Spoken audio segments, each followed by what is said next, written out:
Okay, for our next question, someone asks, my Instagram feed is filled with all these reels about women saying they've left their marriages or they got a divorce, but they're really happy now. So these are kind of a positive take on it. And this woman saying, I feel frustrated with my husband a lot of the time. And I feel sometimes like these women have a point. Like maybe would things be better on the other side if I kind of pursue my own happiness?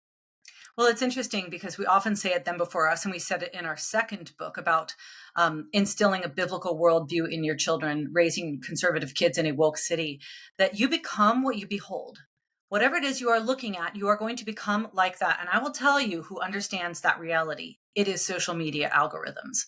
They understand that if you're watching, for me, for example, like a late 40s woman that wants to make sure that she is getting everything out of her workouts. I'll tell you what, the algorithm knows how to feed me pictures of beautiful women in their late 40s who have like absolutely ripped bodies. And I will click on that every time. And so now when I go to Instagram, it is nothing but Instagram reels of older women who are working out at the gym. I have trained the algorithm to feed me what I'm wanting. And as a result, I have changed my workout style. I have tried to become the women that I am beholding now. I don't know if I've achieved that same level of result, but that's the bottom line is whatever you're looking at, you're going to become like that. And so you can use that powerfully for good in terms of looking at the holy, the beautiful, the true, or that reality can wreck your life. And that's what's happening in the world of Instagram when it comes to all of these influencers. Surprisingly, they have some kind of plan or some kind of product or some kind of journal or some kind of technique or therapy that they have to offer. If you do leave your husband and your children because he is holding you back, or you're not experiencing your bliss, or you're not receiving the independence that you deserve, or you don't get to be the woman that you were designed to be because you are just saddled with so much housework and he does not appreciate you. I mean, like I have watched those reels and I will tell you, they are horrifying. Horrifying for a couple of reasons. Number one, they almost always diminish the impact on the kids, ignore it, or say the kids are going to love this.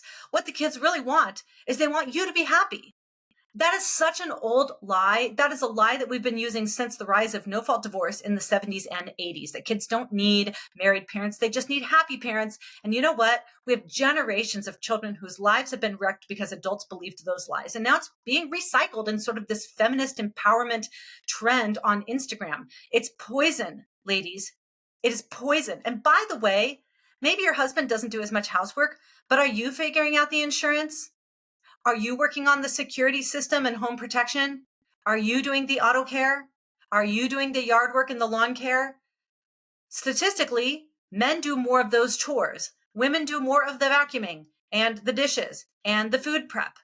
And so I'm sorry if the lines don't fall perfectly along like 50-50 split, but that is no reason to leave your husband. Here's the final point. Depending on the studies that you look at, 30 to 80% of people regret their divorce. So all of those women who are like, I'm living my best life now. I gave up on my husband, but now look at this new hottie boy that I've got. Maybe, maybe it'll happen for you, but it's much more likely that you will look back with absolute regret that you wrecked your marriage and your children's home forever. It's interesting because social media skews so female. I mean, even I think our followers, it's like an 80-20. I think it's like 80% of the them before us. You can see some of those demographics on the inside of social media. And so it is fascinating because it's primarily women's stories that are sharing it, right? And one of our colleagues was talking about, it's not necessarily representative of the people who got divorced for what we would say are more ethical reasons. My husband up and left and went with the secretary sort of thing. Though, but those folks typically aren't making an Instagram reel about it and saying, I'm so much better off now because my husband left me. And or maybe that was what they experienced, but 5 years later they're sharing a reel and they're like, I survived my divorce. There could be some nuances there, but it does seem typically it's kind of the follow your dreams and now I'm actually happy sort of things. That was one main thought. It skews so far female. We're really kind of only seeing that half of the story. It's not typically men that are saying, I'm unhappy in my marriage or my wife's not happy and she wants to leave me. And to your point as well, men overwhelmingly do the jobs that are the most dangerous in the world. So I just picture, if you're a man who's one of those oil rig guys Have you seen those where they whip the chain and it's like this crazy where if you do something, I'm so clumsy. I just picture you do one wrong move, like your limb is gone kind No, of no, thing, right? I would be fingerless. Yeah. Absolutely. Right. So the majority of men are doing, I mean, sorry, the majority of the most dangerous jobs in the world are men. Men are working them. And I think about, we lose power all the time in this area of the country with windstorms and stuff. And if you get your power back in 24 hours, you think about that crew is statistically probably men or mostly men have worked 24/7 to try and restore it's rain and sleet and all this stuff.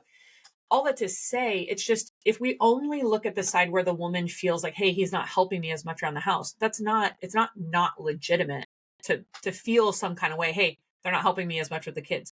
But if you were also to balance it with the male perspective of, I actually worked a 24-hour shift restoring power to 2 million people in our city. And then I came home and I laid on the couch for 12 hours and I didn't help with anything around the house. You get a more balanced perspective. But we don't see that on social media, is kind of the difference. So I like what you said of if you can try to balance your algorithm or live a little more offline, get more of those perspectives and see what both sides are doing. I mean, isn't that the story of the man working outside and the woman working outside both think the other person has a much easier life? And they sort of switch the jobs for a day and both of them feel completely overwhelmed. What am I doing? They mess it up. And they kind of realize, okay, both of us are actually doing things that are really hard, challenging in their own way. And that's the trade-off you make when at least you're getting to divide your labor. Yeah. That's the benefit of working in a partnership. Yeah. Yeah, ladies, you just need to be very aware. You are, by nature, more susceptible to social messaging and social contagion. You are more likely to go along with the group, especially if it's a perceived group of women that look admirable or beautiful or fulfilled.